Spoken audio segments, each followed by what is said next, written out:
So ఈరోజు కొరకు దేవుని వాక్యములో నుండి మనం ధ్యానించిన ఉన్నాం. యోవేలు గ్రంథము 2వ అధ్యాయము 12, 13 వచనమును మనం ధ్యానించబోతున్నాం. యోవేలు గ్రంథము 2వ అధ్యాయము 12, 13 వచనము.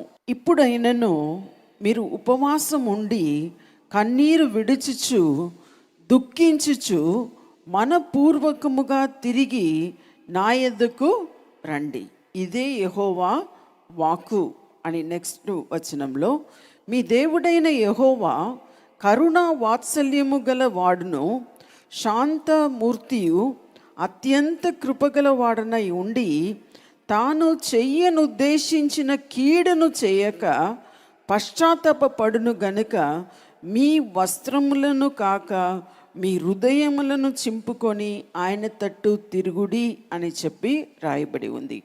ఈ వాక్యము నుండి ఈరోజు మనం ధ్యానించబోతున్నాం.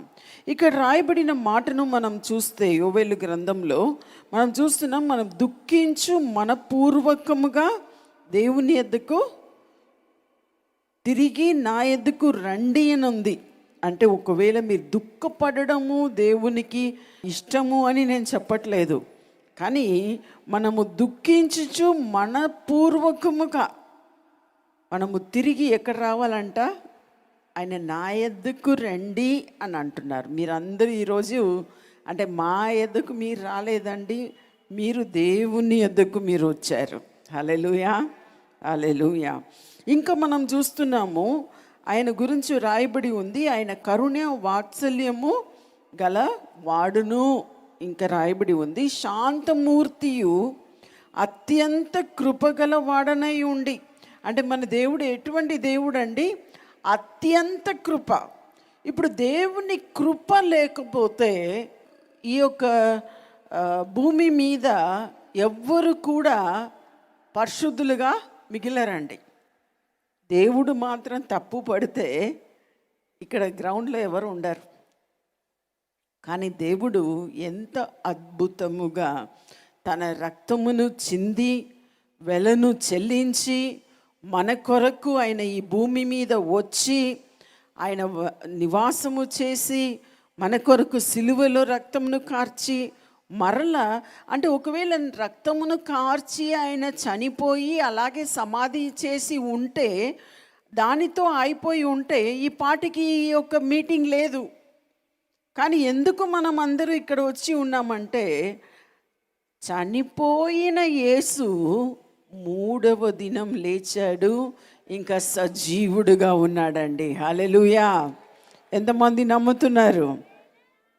నేను ఒక సాక్ష్యం అండి. మీరు ఎంతమంది నమ్ముతారో నాకు తెలియదు, కానీ నేను యేసు ప్రభును కళ్ళారా చూసి ఉన్నాను. ఒకసారి ఒక రోజు అంతా కూర్చొని, అంటే ఇప్పుడు ఉన్న ఈ నా ఐప్యాడ్లో మెసేజ్ ప్రిపేర్ చేశాను. ఇప్పుడు ఈ ఐప్యాడ్, ఈ ఫోన్ ఇవన్నీ ఏం లేదండి. అప్పుడు నేను రక్షించబడి మినిస్ట్రీ స్టార్ట్ చేసినప్పుడు అన్ని బుక్లో రాసుకోవాలి, బైబిల్ గ్రంథం నుండి బుక్లో రాసుకొని ఆ రీతిగా ఏమైందంటే, ఒకరోజు నేను ఏదో ప్రిపేర్ అవుతూ ఉదయం నుండి కింద చాప వేసుకొని కూర్చొని దానిలోనే కూర్చొని టీ తాగి దానిలోనే కూర్చొని బ్రేక్ఫాస్ట్ చేసి అక్కడ నుండే ప్రిపేర్ చేసి ఎప్పుడంటే రాత్రి 12:30 వరకు ప్రిపేర్ చేశాను. సరే, ఆ మీటింగ్ ప్రిపేర్ అయ్యాను, పోయి మంచంలో పడుకున్నాను. అంటే ఏం లైట్ లేదు, ఏం లేదు, ఒక చిన్న 0 వాట్స్ ఉంది, దానిలో వెలుతురు కూడా ఉండదు. సడన్గా నేను నైట్ ఏమనుకున్నానంటే, అటాచ్డ్ బాత్రూమ్ ఉంటుందండి మా ఇంట్లో, అది డోర్ ఓపెన్ చేసి సరే పోదామని చెప్పి లైట్ వేస్తే ఈయన డిస్టర్బ్ అవుతుందని చెప్పి లైట్ కూడా వేయకుండా జస్ట్ అలా డోర్ ఓపెన్ చేసి లోపల వెళ్ళానండి బాత్రూంలో. ఆ బాత్రూంలో పెద్ద ఒక మిర్రర్ ఉంటుందండి, అద్దం ఉంటుంది. నేను సడన్గా లోపల పోతే నాకే ఒక నిమిషం భయం అనిపించింది. ఎందుకు తెలుసా?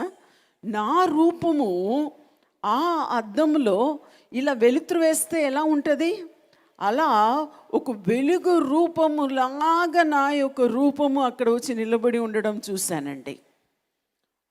అద్భుతమైన, నిజంగా చెప్తున్నాను, అద్భుతంగా సేమ్ నా హైట్, నా పొజిషన్, నేను ఎలా ఉన్నానో అలాగే నన్ను ఆ ఒక మిర్రర్లో చూశాను.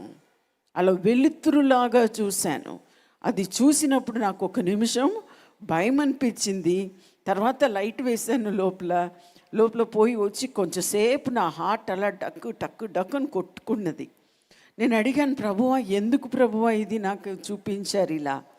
అప్పుడు ఆయన అన్నాడు, నువ్వు ఈరోజు నేను లెక్క పెట్టలేదండి, దేవుడు నాతో మాట్లాడాడు. నువ్వు 14 గంటల సేపు నా సన్నిధిలో నువ్వు కూర్చొని ఉన్నావు. 14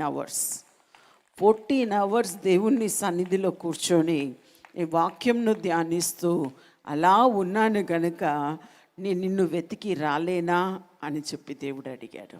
can I not come to visit you అన్నాడు. నాకు అప్పుడు ఎంత సంతోషం అనిపించిందంటే, ఆ రోజు నుండి ఈ రోజు వరకు కూడా నేను అది మర్చిపోలేదు. ఈ రీతిగా అనేక అనుభవములు దేవుడు నా జీవితంలో ఇచ్చి ఉన్నాడు. ధ్యాసముగా మాట్లాడడము జరుగుతూ ఉంటుంది.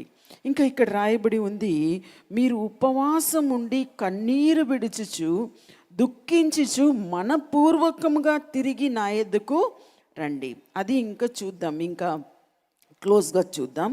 ద్వితీయోపదేశ కాండము 4వ అధ్యాయము 29వ వచనంలో మనం చూసినట్లయితే, అయితే అక్కడ నుండి నీ దేవుడైన యెహోవాను మీరు వెతికిన ఎడల నీ పూర్ణ హృదయముతోనూ నీ పూర్ణ ఆత్మతోనూ వెతికినప్పుడు ఆయన నీకు ప్రత్యక్షమగును. చూడండి ఏమని రాయబడి ఉంది, మీ పూర్ణ ఆత్మతోనూ, మీ పూర్ణ మనస్సుతోనూ, మీ పూర్ణ హృదయముతోనూ మీ దేవుని వెతికితే ఏమవుతుందంట, ఆయన నీకు ప్రత్యక్షమగును అని చెప్పబడి ఉంది. హల్లెలూయా. నాకు మాత్రం కాదండి, మీకు కూడా ఆయన ప్రత్యక్షం అవుతాడు. మీరు నమ్మండి, అది జరుగుతుంది. ఇంకా చూస్తున్నాం దినవృత్తాంతములు 2వ గ్రంథం 6:38. తాము చెరలోనున్న దేశం నందు పూర్ణ హృదయముతోనూ, ఇక్కడ కూడా అదే ఉంది, పూర్ణ హృదయముతోనూ పూర్ణ ఆత్మతోనూ నీ యొద్దకు మల్లుకొని తమ పితరులకు నిచ్చిన తమ దేశము మీదికిని నీవు కోరుకొనిన ఈ పట్టణము మీదికిని నీ నామ ఘనత కొరకు నేను కట్టించిన ఈ మందిరము మీదికిని మనసు తిప్పి విన్నపము చేసిన ఎడల. ఆ రోజుల్లో సాలమోన్ కట్టిన దేవాలయము వైపు చూసి మనం ప్రార్థన చేయాలి అని చెప్పి పాత నిబంధనలో మనం చూస్తున్నాం. కానీ మనము ఈ రోజుల్లో ఎక్కడ చూసి ప్రార్థన చేయాలి తెలుసా? మీ హృదయంలో ఉన్న యేసు ప్రభు వైపు చూసి ప్రార్థన చేయండి. హల్లెలూయా. మనకి ఏ బొమ్మ లేదు, మనకు అది చూసి చేయాలి, ఇది చూసి చేయాలి, యెరూషలేము చూసి చేయాలి, ఇవన్నీ మనకు అవసరం లేదండి. కన్ను మూసుకొని దేవుణ్ణి ధ్యానించి, యేసు ప్రభువును ధ్యానించి కొన్ని నిమిషములు మీరు ప్రార్థన చేసినట్లయితే తప్పకుండా ఆయనకు మీకు ప్రత్యక్షము అవుతాడు. ఏదో ఒక రీతిగా ప్రత్యక్షము అవుతాడు. ఈ ప్రోగ్రాం మీకు ఆశీర్వాదకరంగా ఉన్నదని మేము నమ్ముతున్నాం. ఫస్ట్ లైక్ చేయండి, తెలిసిన వారు మీ ఫ్రెండ్స్ అందరికీ మీరు షేర్ చేయండి, తర్వాత సబ్స్క్రైబ్ చేయండి. తప్పగా ప్రభు మిమ్మల్ని దీవిస్తాడు. ఇక రాబో వీడియోను కూడా మీరు చూడండి, దీవించబడండి. ప్రభు మిమ్మల్ని దీవించును గాక. God bless you.